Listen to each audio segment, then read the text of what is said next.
साथियों, आज सिर्फ भारत में ही नहीं बल्कि पूरी दुनिया में अंतर्राष्ट्रीय योग दिवस को बेहद उत्साह के साथ मनाया जाता है। एक राष्ट्र और एक संस्कृति के रूप में यह हम सब के लिए बेहद गौरव का विषय है कि दुनिया अब हमारी संस्कृति को यानी कल्चर को एक्नॉलेज कर रही है और एक्नॉलेज ही नहीं कर रही है बल्कि वह अडॉप्ट कर रही है। साथियों, जब हम योग के अर्थ पर नजर डालते हैं तो हम पाते हैं योग का अर्थ ही होता है जोड़ना।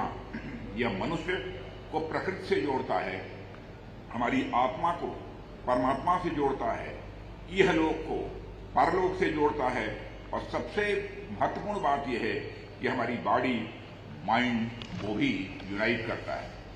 आजकल पूरी दुनिया में जिस तरह की भागदौड़ भरी जिंदगी है, जीवन में जिस प्रकार की अलग अलग चुनौतियां मनुष्य के समक्ष आ रही हैं, उसमें मनुष्य स्वयं के शारीरिक, मानसिक और आध्यात्मिक विकास पर स्वाभाविक रूप से उतना ध्यान नहीं दे पा रहा है जितना देना चाहिए। इसलिए इस भाग दौड़ भरी दुनिया में तथा इस कोलाहल भरे जीवन में योग हमारे लिए एक अमृत के समान मूल्यवान है। योग हमारे फिजिकल, मेंटल और स्पिरिचुअल वेलबींग का पथ प्रशस्त करता है और यह स्थिति हमारी आंतरिक दृष्टि, विवेक और विकास के लिए अनेक संभावनाएं खोलती हैं। मैं एक इसे उदाहरण के रूप में आप सबके समक्ष रखना चाहूंगा। आप सभी जानते हैं कि जब पहली बार कंप्यूटर का आविष्कार हुआ था तो वह कंप्यूटर करीब 1 या 2 रूम्स के बराबर, कमरों के बराबर हुआ करता था। मतलब उसका हार्डवेयर बहुत ही बड़ा था, लेकिन उसका सॉफ्टवेयर यानी कि उसकी कैपेसिटी महज कुछ मेगाबाइट्स की थी। धीरे धीरे उसके विकास का क्रम आगे बढ़ा और कंप्यूटर बनाने वाले वैज्ञानिकों ने उसके हार्डवेयर के साथ साथ सॉफ्टवेयर के विकास पर ज्यादा ध्यान देना प्रारंभ किया। फिर धीरे धीरे उनके सॉफ्टवेयर की कैपेसिटी बढ़ती गई और कंप्यूटर हार्डवेयर का आकार धीरे धीरे छोटा होता चला गया। जो कंप्यूटर पहले 1 या 2 रूम्स के बराबर था, वह धीरे धीरे एक बड़ी टेबल के बराबर हुआ और फिर एक छोटी टेबल के बराबर हुआ और आज जो लैपटॉप और मोबाइल फोन हम हाथ में लिए घूमते हैं, हम प्रत्यक्ष अनुभव कर सकते हैं। हमारे देश के वैज्ञानिकों ने, दुनिया के वैज्ञानिकों ने क्या करिश्मेटिक काम किया है।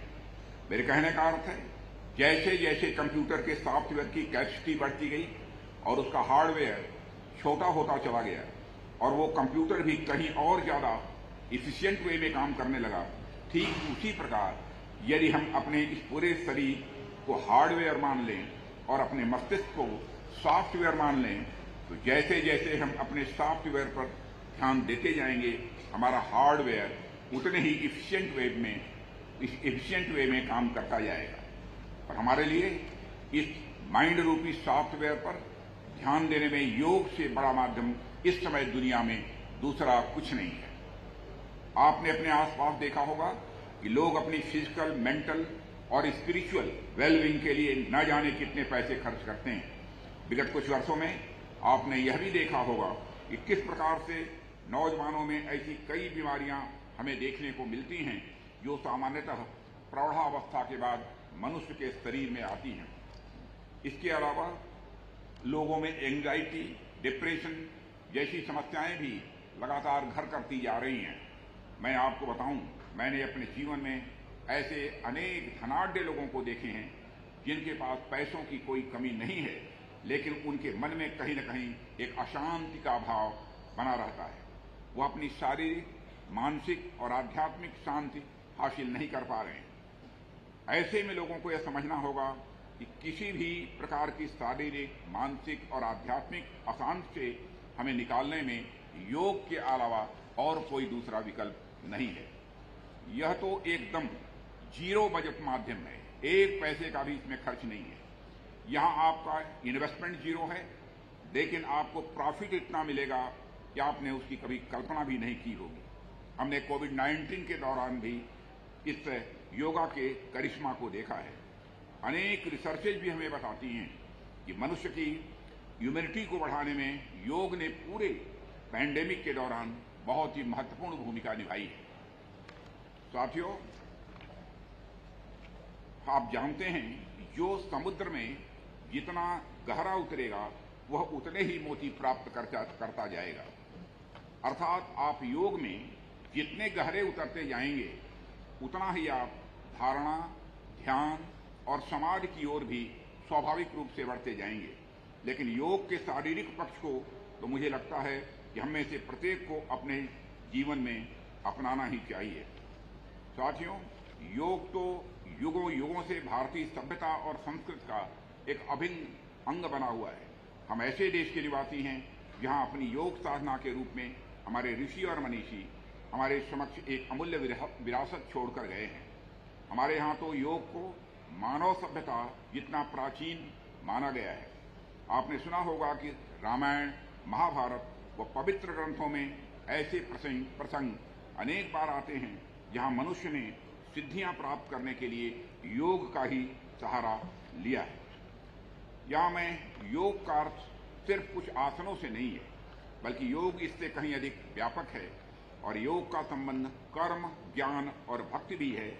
इसी केरल की धरती से 7वीं शताब्दी में जगत गुरु आदि शंकराचार्य निकले, जिन्होंने अपने जीवन का एक बड़ा हिस्सा पूरे भारत में योग संस्कृति के विकास के लिए समर्पित किया।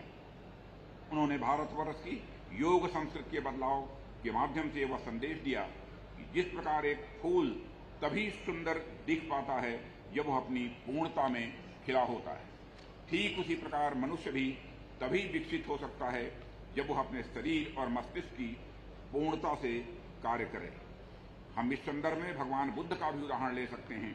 वो जब तक जीवन की परेशानियों से घिरे रहे तब तक उनके मन में उन पर अशांति थी और बाद में योगा के माध्यम से ही उन्होंने उस पर नियंत्रण प्राप्त किया। तब तक वह राजकुमार सिद्धार्थ कहलाए जब तक उनके मन में अशांति थी, लेकिन जैसे उन्होंने अपने मन पर योगा के माध्यम से नियंत्रण करना प्रारंभ किया, जैसे ही उन्होंने अपने जीवन में योगा का समावेश कर दिया, तो वह राजकुमार सिद्धार्थ से महात्मा बुद्ध बन गए। साथियों, आज हम सभी 9th international yoga day celebrate कर रहे हैं, लेकिन इसका यह अर्थ नहीं है योग अंतर्राष्ट्रीय स्तर पर सिर्फ 9 वर्ष पहले ही पहुंचा है। दरअसल योग को तो दुनिया न जाने कितने सदियों से स्वीकार कर रही है। विश्व के विभिन्न हिस्सों में, खासकर पूर्वी हिस्सों में, जापान, वियतनाम, चीन, तिब्बत जैसे देशों में योग लंबे समय से अपनी प्रभावी उपस्थिति दर्ज कराता आया है। भारत में तो हमारे आराध्यों ने भी यौगिक क्रियाओं को बढ़ाया है। भगवान शिव की आदि योगी और भगवान कृष्ण की योगेश्वर के रूप में आराधना इसी का प्रमाण है। साथियों, इसके अतिरिक्त आधुनिक युग में भी स्वामी विवेकानंद द्वारा राजयोग पर लिखी गई टीका योग की सार्वभौमिकता को दर्शाती है। मेरे कहने का तात्पर्य है कि भारत के इस ऐतिहासिक विरासत को भले ही यूनाइटेड नेशंस ने 9 वर्ष पहले अंतर्राष्ट्रीय योग दिवस के रूप में मान्यता दी हो, लेकिन योग का अंतर्राष्ट्रीयकरण आज से सदियों पहले हो चुका है। साथियों, इस अंतर्राष्ट्रीय योग दिवस पर आइए हम सब मिलकर एक प्रण लें कि हम सभी योग को अपने जीवन का एक अभिन्न अंग बनाएंगे। यह अंतर्राष्ट्रीय योग दिवस इसलिए भी हमारे लिए बेहद महत्वपूर्ण हो जाता है क्योंकि यह अमृत काल में हमारे प्रवेश के ठीक बाद मनाया जा रहा है। इसलिए इस समय हम जो लक्ष्य निर्धारित करेंगे वह अमृत काल की समाप्ति तक यानी 2047 तक हमारी रूपरेखा को तय करेगा। अमृत काल की समाप्ति पर हमने जो डेवलप्ड इंडिया, विकसित भारत का लक्ष्य रखा है, हमारा वह लक्ष्य तभी पूरा होगा जब भारत का प्रत्येक व्यक्ति शारीरिक, मानसिक और आध्यात्मिक रूप से स्वस्थ होगा। और इस बात को सुनिश्चित करने की दिशा में योग से अधिक कारगर और कुछ नहीं है। साथियों, भारत सरकार अपने स्तर पर योग को भारत ही नहीं बल्कि पूरी दुनिया में फैलाने का भगीरथ प्रयास कर रही है। पूरी दुनिया ने यह भी देखा है किस प्रकार योग उनके शारीरिक और मानसिक स्वास्थ्य को बेहतर बनाने में सहायक सिद्ध हो रहा है।